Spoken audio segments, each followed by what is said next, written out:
quickly about something that I've termed boundary fatigue.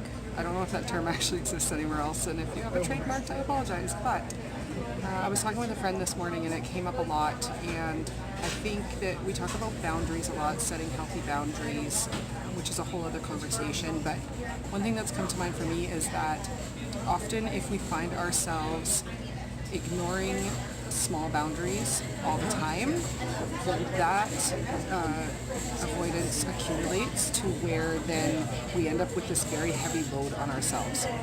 We can then to start feeling guilty or shameful or resentful. Resent comes up a lot, or contempt around other people not respecting our boundaries. But if we look at the patterning around that relationship, often what comes up is the fact that we were not good at setting boundaries, and it was small things. So we often think about those boundaries that have been crossed that are big, and of course those will still come up. But what about the small ones where, and other people use this term, taking advantage of? And I'm not sure I completely agree with that because I think sometimes that's a mindset issue.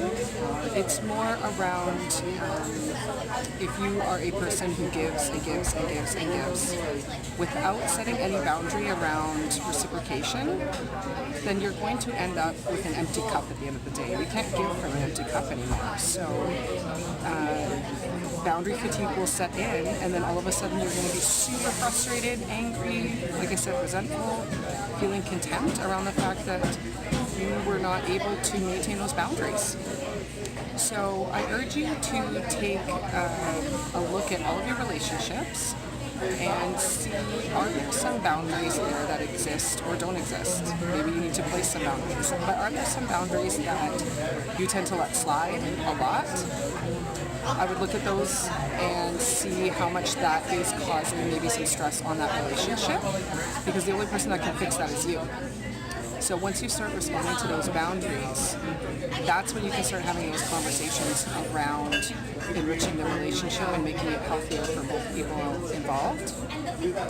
Also, these boundaries that you let slide will historically be boundaries that you've let slide your whole life.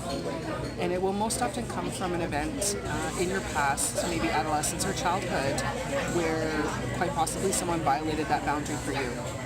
So that comes down to kind of that therapeutic work of allowing that past version of yourself to go so that this current version of yourself can move forward in a healthy way, especially in all your relationships.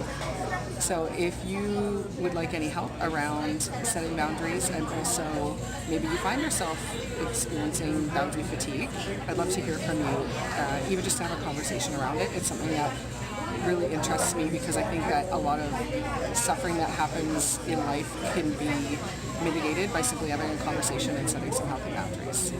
So go out there, do well in your relationships, and let me know what you think. Have a good day, guys.